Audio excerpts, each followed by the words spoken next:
Idaho Matters podcast is brought to you by St. Luke's On-Demand Virtual Care, which allows patients to see a provider from their home using a computer or smartphone with on-demand care for common ailments, such as a cough, sore throat, or a sinus issue. More information at stlukesonline.org. Do you ever feel like you just don't have the time to sit down and read the news every morning? Sometimes things get so hectic you can't even scroll through your feeds while you're trying to get ready. A podcast from Boise State Public Radio has you covered. I'm George Prentice, and I want to invite you to check out The Connector every weekday morning. You can get up to speed on all of the Idaho news you need to start your day without ever interrupting your morning routine. All you have to do is hit play. That's The Connector from Boise State Public Radio. Find it wherever you get your podcasts. From the studios of Boise State Public Radio News, I'm Gemma Gaudette. This is Idaho Matters. It's Friday, which means it's time for our Reporter Roundtable. We will spend the next hour getting you updated on the news that made headlines this last week. Our panel today includes Kevin Richer, senior reporter and blogger with Idaho Education News, Clark Corbin with Idaho Capital Sun, and Sarah Cutler, reporter with the Idaho Statesman. And today we're beginning with some news out of the Boise School District, as it will pay $7 million to settle 7 tort claims connected to one former employee. Now, the settlement stemmed from allegations of sexual abuse at 2 elementary schools. Most of the payout will come directly from the district's own budget, which is raising questions about accountability as well as transparency and what changes are being made to protect students. Kevin, you have been following this story closely from the very beginning, so I want to thank you for coming on the show and taking time to talk with us about this. Thanks for having me on. So, Kevin, for listeners who are hearing about this story for the very first time, what exactly did the Boise School District announce this week? Well, so on Tuesday, Gemma, the Boise District announced that they had settled 7 tort claims, all pertaining to Gavin Snow. And if that name sounds familiar, we've talked about Gavin Snow in past segments. He was a special education assistant at Cynthia Mann Elementary School, and he was later moved over to Valley View Elementary School. Snow died by suicide in January as Boise police were attempting to arrest him on sexual abuse charges. The tort claims all center on allegations that Snow sexually abused special education students during his time with the Boise District. So, Kevin, the district agreed to pay out $7 million. Do we know how that money is being divided and who is paying for what?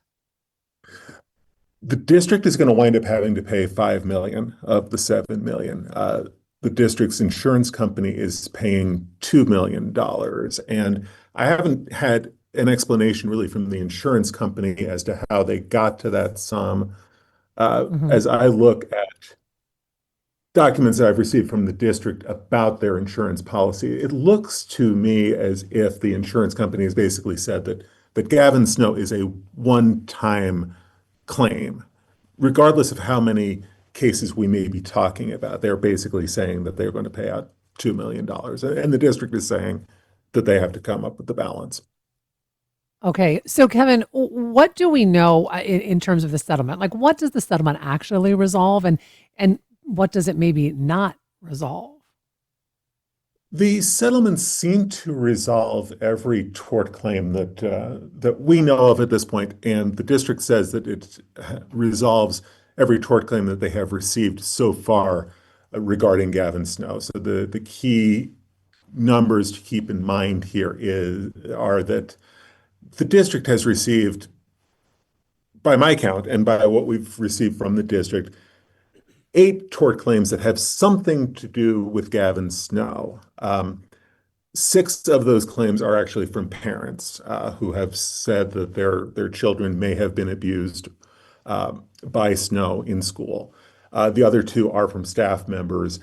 So the settlements would seem to resolve the claims that parents have made against the district.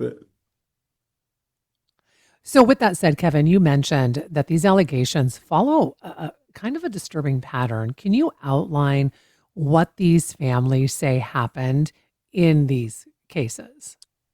The tort claims are really difficult to read because these are Yeah. really chilling allegations, and they do seem to follow a pattern. I mean, as I wrote earlier this week, the claims are not identical, but there are definitely recurring themes that you hear and very unsettling themes. What the claims more or less all say is that Gavin Snow may have photographed uh, special special needs students while they were in the bathroom or while they were in a sensory room. Um, like I say, that feels like it's a kind of the Mhm. recurring theme that we hear from the tort claims that this occurred several occasions involving several students. So, Kevin, how did the parents describe the district's response when these concerns were first raised to district officials? And that's part of what you see also in the tort claims. I guess that's another recurring theme. Parents saying that they feel like the district did not adequately train or supervise Gavin Snow. There is one of the tort claims was from a family at Cynthia Mann Elementary. And you got to remember, Cynthia Mann was the first school where Gavin Snow uh, worked. He worked at Cynthia Mann, Hmm. and then he went to Valley View. The Cynthia Mann parents in their tort claim said that they don't feel like the district adequately investigated complaints at Cynthia Mann. Basically, the district has said that these problems began to surface as Snow began to work at Valley View. So what you see in the tort claims is kind of a recurring allegation that the district simply didn't supervise Snow. They didn't look into these complaints adequately. And Kevin, the district did issue a public apology months ago, but what has the district admitted to, and have they denied anything? Well, as far as Gavin Snow and the allegations involving Snow, the district came out in April with a public apology, and they said, and this is in concert also with Boise Police's investigation. They did say that Hmm. there were multiple incidents involving a former employee and involving students. And making that public apology, the district then also came out and said they were going to put in new safeguards to try to prevent this from happening again. There were safeguards now about supervising a special needs student when they're using the bathroom. There are restrictions on employees having possession of a phone when they're helping a special education student. So there were some policy changes that came out in April at Hmm. the same time the district issued its apology. But by this point, they had already received one of the tort claims, and the tort claims continued into April, into May. And Kevin, you also have reported that the district declined to release the full settlement agreement. Did they give any reasoning as to why? They cite an exemption under the open records law that protects or exempts from disclosure the actual agreements.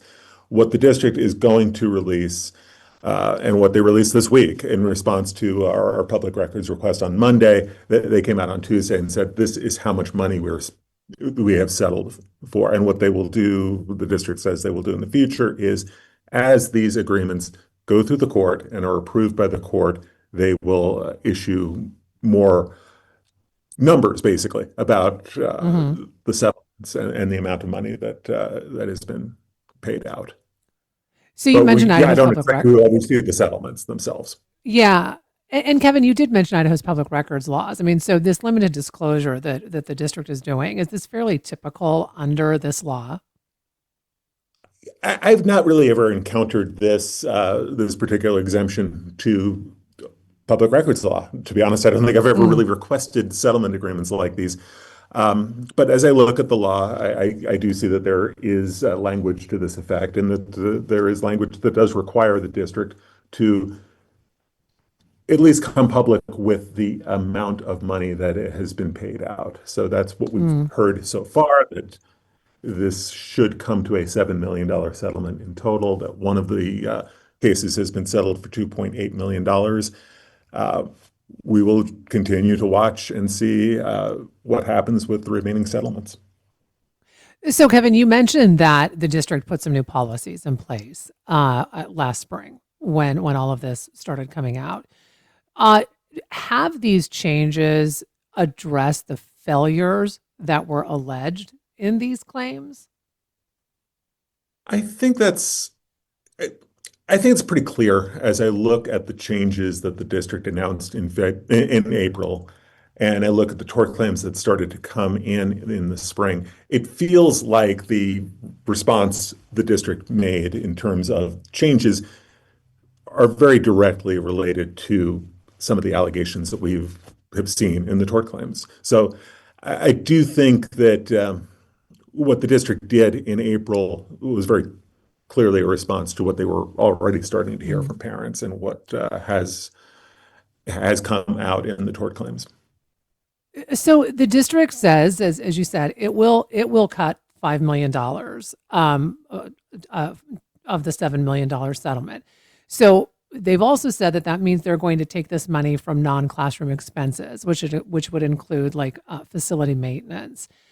I am really curious then what this might mean for schools and the district's long-term budget, because as you've reported, for quite a long time, a lot of these facilities are older. So I would think that that might have some type of impact on on some facility maintenance issues. It took us a couple days, Gemma, to kind of drill that down a little bit more with the district because what the district said on Tuesday was that at least some of the share of their money would come from reducing payments into a fund to cover facilities projects. So I want to get a better sense of what exactly does that mean. What we learned on Hmm. Thursday was that this is a fund that has about 15, almost $16 million in it. The district still plans to use that money and money from the general fund, $3 million additional from the general fund to pay for facilities programs this year, for facilities projects this year. What the district is saying is that they won't be able to take on more projects because they are not going to be able to put the additional 5 million or the additional sum of money into facilities projects. So they're going to have to basically roll some projects, things that they Mm. would have wanted to do maybe. They're not going to be able to do this year. They may be able to take them on next year or some future year as funding becomes available. Okay, so on top of all of this, Kevin, there is now a new tort claim, but this is from a former teacher. I believe her name is Mary Ann Baker. So, Yes. Kevin, what exactly is she alleging, and how does her claim fit into the broader story? It's definitely a part of the Gavin Snow story. Marianne Baker was a teacher at Valley View Elementary. She was in special education at Valley View Elementary. She says that she filed a mandatory report with the district uh, uh, involving Gavin Snow, that she filed this Hmm. report on January 7th. Significantly, that is 3 days before the day that Snow died by suicide, as he was, as police were trying to arrest him. So, in that whole timetable, this took place. Baker says that she filed that report on January 7th. She was placed on administrative leave, I want to say in February. And she says that she was forced to resign in May. She is saying that her due process, she was denied due process. Uh, Interestingly, on this tort claim, this is the one that has not been settled. This is one we know that is in the pipeline that has not been settled, and the district is disputing Baker's claims. They are saying that she was not forced to resign and she was not denied due process. So it's one case where the district, which has been pretty closed-mouthed in response to these tort claims, is pushing back and saying that is disputing what's being alleged Mm. in the tort claim. And that is, Okay, so I they have should say, go ahead, I'm sorry. no, no. You please finish your thought. And I was going to say, KIVI Channel 6 has reported this earlier this week that Baker is also facing a misdemeanor charge, saying that she did not adequately report possible misconduct at Valley View. That is going to Oh, that is going to trial, I believe, in early January. So there is a lot going on. Uh, in this aspect of the story. So we'll Yeah. keep an eye on that. So, Kevin, with all of this said, do we expect more claims or litigations to surface from all of this?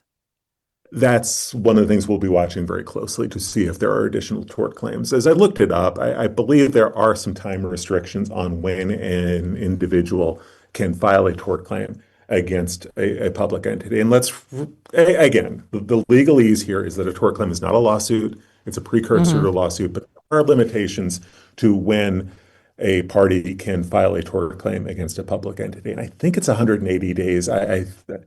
So it's possible that there will be no more tort claims against the Boise district, but that's something we're going to be watching very closely, partly because if there are additional claims, if there are additional settlements, um, I would imagine that at this point the Boise district would be on its own in terms of paying any additional settlements. If the insurance company is saying we've paid $2 million, that's all we're going to pay out, any additional claims would, I would imagine, leave the district entirely on the hook to pay. But there may not be additional claims. And to this point, we have what we have in terms of the claims. And what the district is saying is that this is address the claims that are before them at this point. So we'll keep watching. All right. Well, really appreciate that update, Kevin. And Kevin has been reporting on this since last year. So you can always go to Idaho Education News and read all of the reporting that Kevin has done on this. Idaho's projected state budget deficit has increased. Now, Clark, you've been covering this for quite a while. At a basic level, what is Idaho's new revenue forecast showing, and why is the state now projecting a $58.3 million budget deficit for the current fiscal year, correct? Yeah, hi, Jimmy. That's exactly right. That's the bottom line on the latest numbers released by the state of Idaho is that Idaho is projected to end the current 2026 fiscal year with a budget deficit, just like you said, of $58.3 million for the state budget. We're talking about the state budget here in Idaho. And the reason that is it all has to do with how the budget was kind of put together and constructed during the legislative session. But the bottom line is that revenues have been coming in below the forecasts that were built into the budget. And that's happened in 3 out of the last 4 months. And so overall, revenues have missed the mark. And what the latest projections are showing is that at the end of the fiscal year, which will happen on June 30th, that if revenues come in exactly as forecast from this point forward, that there would be this budget deficit of $58.3 million, like you said. And the reason that this is a big deal, there's a couple of reasons, but the Idaho Constitution prohibits the state from running a budget deficit. It makes it so that Idaho cannot spend more money than it takes in. And so when we talk about revenue, I think the easiest way to think about what revenue is it's the amount of money that the state takes in and therefore has available to fund its state budget. And when we talk about revenue, the biggest source of revenue is taxes. It's specifically individual income tax, sales tax, and the corporate income tax. So we're talking about taxes and revenue and the amount of money that the state has available in its budget. And it's easy to get desensitized to this and think that we're just thinking about numbers on a spreadsheet or that we've heard about the national debt, the national deficit, I think for my whole life at this point. But the difference is that Idaho cannot run a deficit, cannot run a debt, unlike the federal government. And when we talk about the state budget, we're really talking about money available to fund programs that Idahoans use every day, whether it's money for the roads that Idahoans drive on, whether it's money for the public school system that students attend, whether it's money for Idaho State Police to respond to emergencies, whether it's road and bridge repairs, all sorts of different things. That's what we're talking about when we talk about the state budget, and we're talking about money that's available to invest in all of these programs and all of these agencies, and also to pay the salaries and benefits for thousands and thousands of state employees. That's what we're talking about, and that's kind of what makes it matter, Gemma. Well, and also the fact, Clark, as you said, right? There is in the Constitution, we are required to not run in the red. And so I've never seen this happen in the state before. And one thing that struck me in your reporting is that we're hearing really different interpretations from lawmakers. Some of them are saying like this is a really dire situation, and then others are like, well, I mean, it's a manageable slowdown. So can you kind of walk us through why are there such competing perspectives and what's driving them, I guess? Yeah, for sure. And I think politics is a part of it, right, Gemma? I think Hmm. that some legislators, some conservative legislators would like to see the size of government reduced. They would like to reduce government spending. They would like to cut government programs. We're seeing that going on both at the state and national level with like these Doge programs, right? And so there Hmm. are a group of legislators, and it's important to know that Republicans control supermajorities in both chambers of the Idaho legislature. We're talking about the Idaho House and the Idaho Senate. Republicans control all of the committees. They have a supermajority. They're really in charge. And a lot of Republicans would like to rein in spending, cut programs, and cut spending. But I've talked with legislators from both parties who are concerned about this. You know, it's important to know that just 3 or 4 years ago, the state had a record budget surplus of $2 Hmm. billion with a B. And so just in these 3, 4 years, the situation has changed significantly in Idaho. I talked with House Minority Leader Alana Rubel. She's a Boise Democrat. She said this keeps her up at night. She said that it's a catastrophe. We've already seen, I think, as a lot of listeners will remember, we've already seen Governor Brad Little order budget holdbacks of 3% this year. Calling on every agency and department to cut spending other than the K-12 public school system. They were exempted, but everyone else had to cut spending by 3%, and we're still facing this projected budget deficit. But Representative Rubel told me that the initial effects are already being felt by low-income Idahoans and by Idahoans who have long-term serious health problems and by older Idahoans. And she said that it's going to get worse. On the other hand, I talked with Representative Wendy Horman, an Idaho Falls Republican who heads up the budget committee, which we know is JFAC.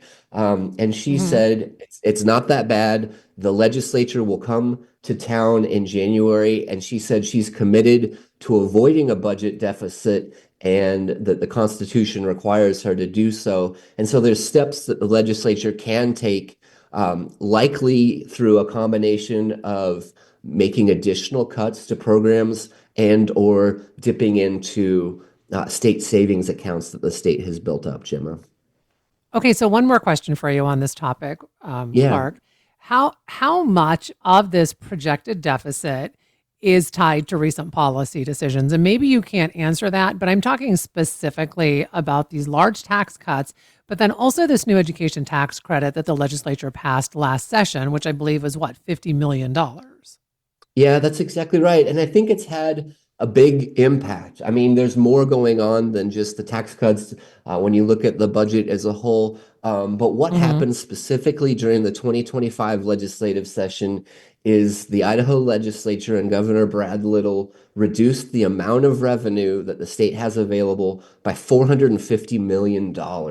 And so they did that to pay for tax cuts, and they did that to pay for the new refundable education tax credit, which can go for a number of purposes, including paying Idaho families back for tuition at private religious schools. It's the first time in state history that's happened. And I think Governor Brad Little had a really important reaction when I asked him about it back in February, back in the middle of Hmm. the legislative session. He said that he was concerned that Idaho cannot afford these revenue reductions, all these tax cuts. He said that if he thought the state could afford $450 million, he would have proposed $450 million in tax cuts, but he didn't. He proposed more like $100 million in tax cuts. And so the amount of revenue that was reduced is greater than the budget deficit. And so it did have a major effect.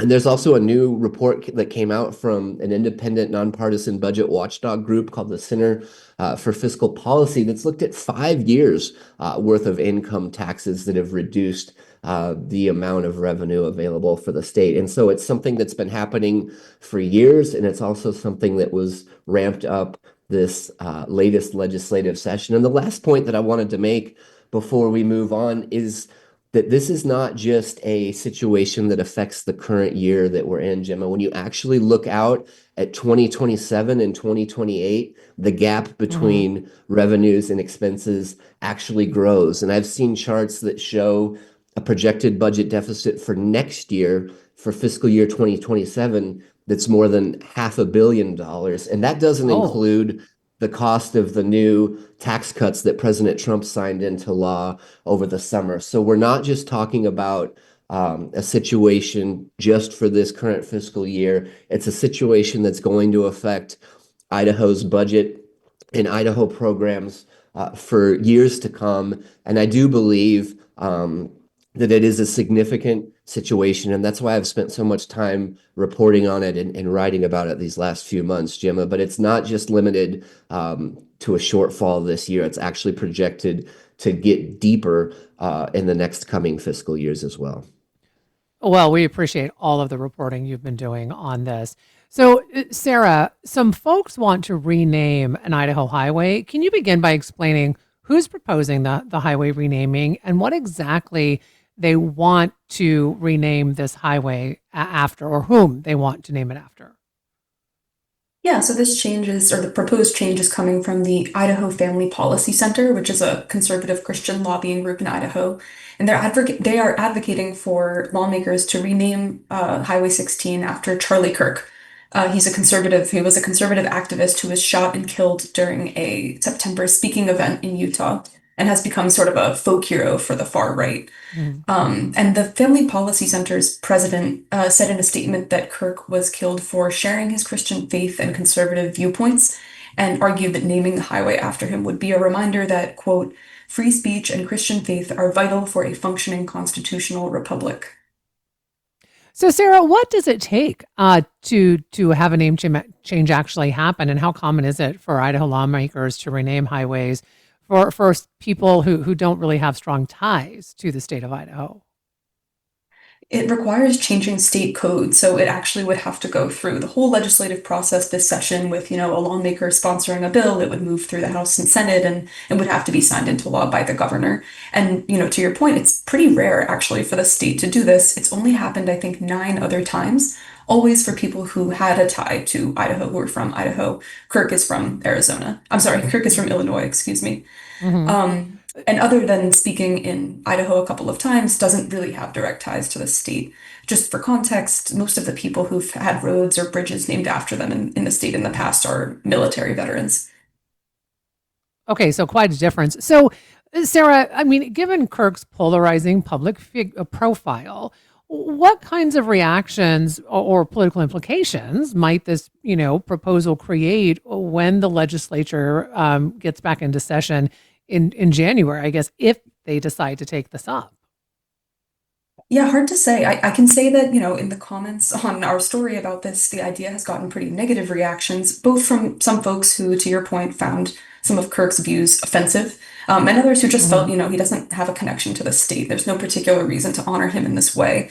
Of course, I can't say that the comments on our story are a representative sample of reactions that you'd see around the state. So this might be a bit of a time will tell situation about how people feel. But I guess, just to give a little context to that as well, I'd say that, the polarizing reaction that we saw nationwide to Kirk's death may be an indicator of what we're going to see if this bill is brought forward. He espoused some pretty controversial views. I mean, he called the Civil Rights Act of 1964 a mistake. He accused Jews of financing anti-white sentiment and called Islam a danger to the U.S. So there were some people who saw him as kind of an icon of free speech, and others who just actually found the, substance of his views very harmful and offensive. So after taking many Idaho lawmakers by surprise, legislators have now been briefed on a training agreement between Mountain Home Air Force Base and Qatar. Clark, can you start out by explaining what this new training program at Air Force Base actually involves, and then why Qatari Air Force personnel would actually be coming to Idaho? Yeah, for sure, Jim. I appreciate it. This is something that people have been following basically since Hmm. it was October when Secretary of Defense Pete Hegseth announced in televised remarks that the U.S. had signed this agreement to have a training program for the Qatari Emiri Air Force at the Mountain Home Air Base in Idaho. The plans had actually been in the works for a few years, but the announcement itself and the way that it was announced totally caught officials in Idaho off guard, including Governor Brad Little and U.S. Senator Jim Risch, according to some public records that the Idaho Capitol Sun obtained. Since that time, like you said, the Idaho legislature, one of the committees, was just recently briefed on the announcement, and the commander of the Air Force's 366th Fighter Wing at the Mountain Home Air Force Base, Colonel David Gunter, recently briefed legislators on the program, and Senator Risch was there as well. And basically, the way they explained it is that the U.S. Air Force and its allies from all over the world participate in training programs at the Mountain Home Air Force Base. That's going on today, that allies from all over the world come specifically to Idaho to train on these American-made F-15 and F-16 aircraft.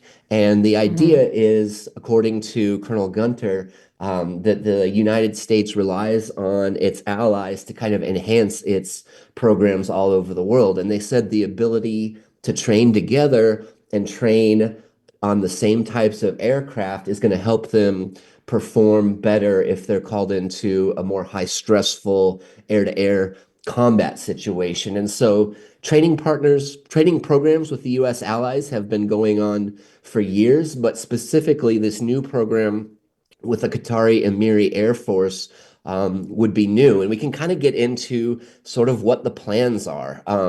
But it's Hmm. looking like the program would really begin around the year 2030, and that it would start initially with maybe about 50 Qatari Air Force personnel. But by the time the training program ramps up, it could be 300 or more Qatari personnel and U.S. personnel involved in the training program. And there's also a possibility that some of the Qatari Air Force personnel might bring their family or their dependents, their spouses, their children, things of that nature, and that they could be living in Mountain Home or on the air base at that time. And it looks like the program could run for about 10 years, Gemma. Oh, okay. So, I mean, this bringing that many people to Mountain Home, I mean, that would have some impacts too, right? I mean, on the economy, things like that in Mountain Home, I would think, Clark.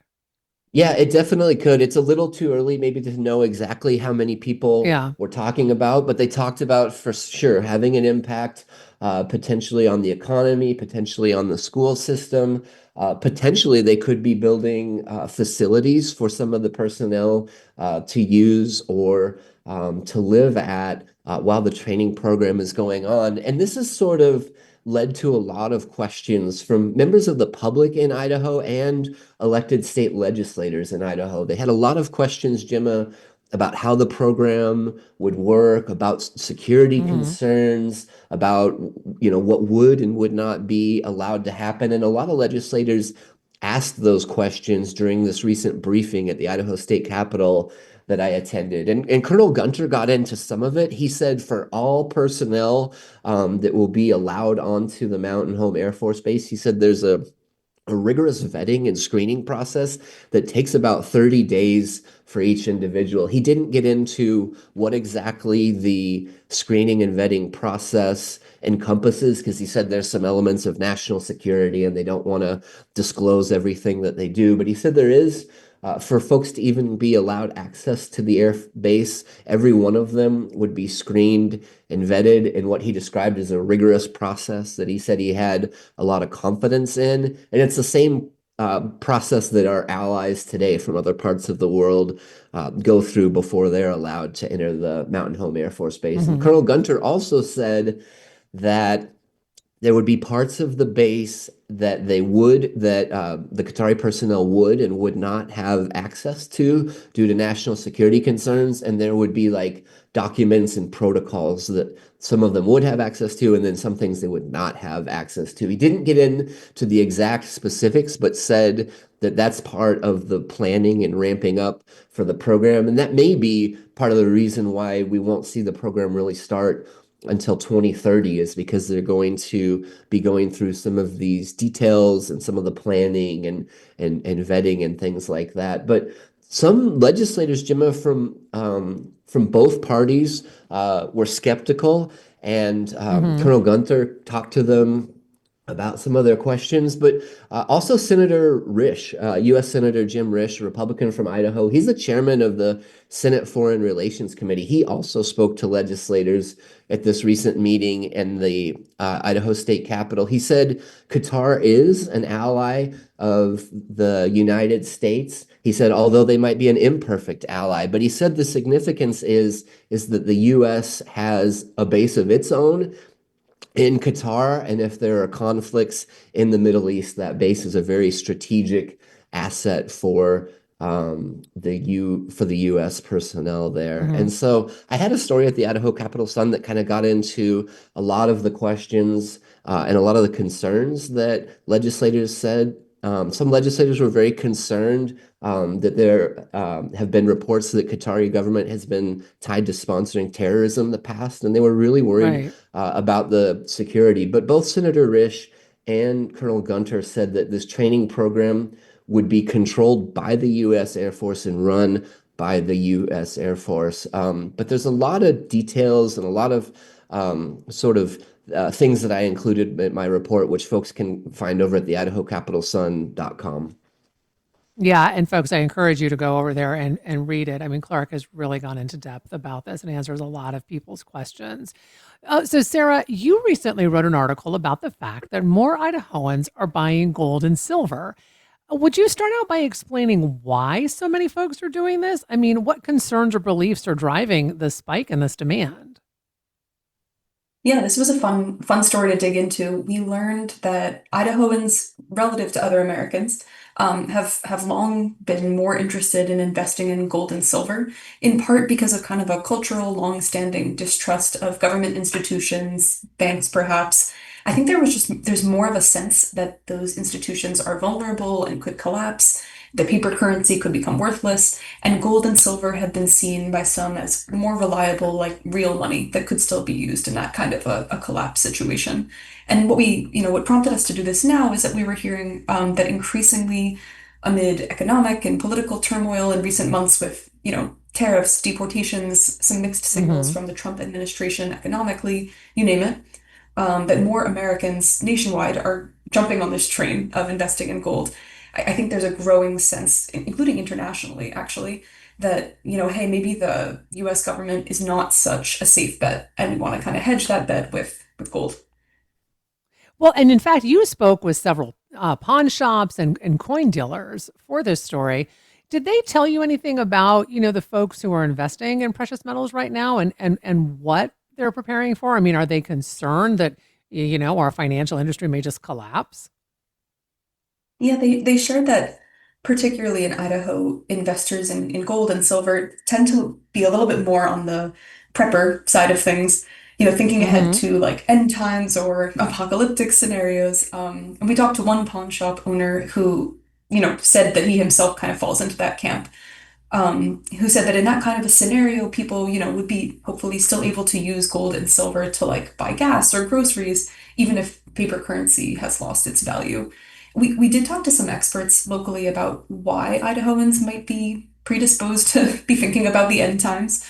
And we heard a couple of themes. I think one is that the Great Depression was especially bad for rural farming communities out west. And so, especially older folks may have watched their parents, grandparents deal with economic collapse like firsthand and saw how vulnerable some of our systems are.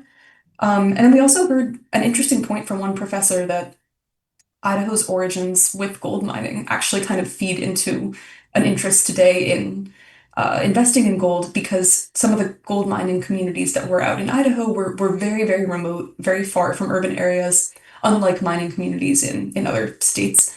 And so this kind of set the stage for maybe more of like a leave me alone mentality and maybe more of the distrust of faraway Yeah. institutions, like the federal government.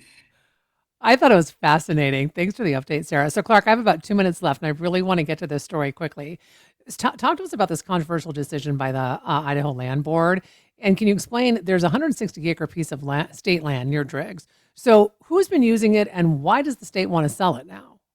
Yeah, for sure. Thanks. I had a story about this just the other day, but you're exactly right. It's 160 acres of state-owned land, kind of in the shadow of the Tetons in eastern Idaho outside of Driggs. For years, a local family from Driggs, the Beard family, has held a grazing lease on the property, and they still have a lease on the property through, I want to say, 2032. And basically that allows them to bring their cattle out there every summer for a period of time and graze. There's also public access to the land at this point, but the Idaho Constitution dictates that the state needs to manage state endowment lands to maximize these long-term financial returns. And so state officials are saying they only get about $1,000 a year for the grazing lease, but they think they could sell that 160-acre property for millions of dollars. And there was just this backlash of public opposition.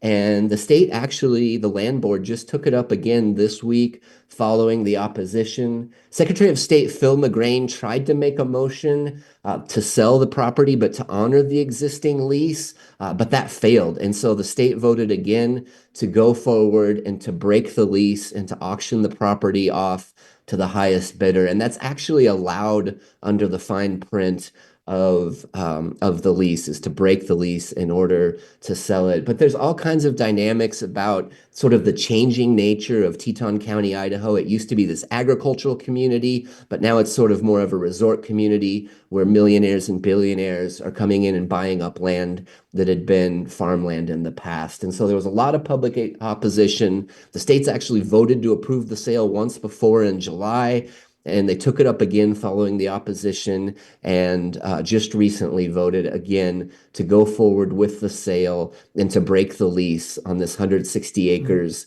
of state-owned land in eastern Idaho, just outside of Driggs, Gemma. All right. Well, really appreciate that update, Clark. And folks, if you want to read more about it, go to the Idaho Capital Sun, and Clark has his full report there. A big thank you to all our panelists today, Kevin Richert with Idaho Ed News, Clark Corbin with the Idaho Capital Sun, and Sarah Cutler with the Idaho Statesman. You can find all of their reporting on their respective websites. And that'll do it for this episode of Idaho Matters. Thanks so much for listening. And just a reminder, you can find all of our episodes wherever you get your podcasts. Sources and methods, the crown jewels of the intelligence community. Shorthand for how do we know what's real? Who told us? If you have those answers, you're on the inside, and NPR wants to bring you there. From the Pentagon to the State Department to spy agencies, listen to understand what's really happening and what it means for you. Sources and Methods, the new national security podcast from NPR.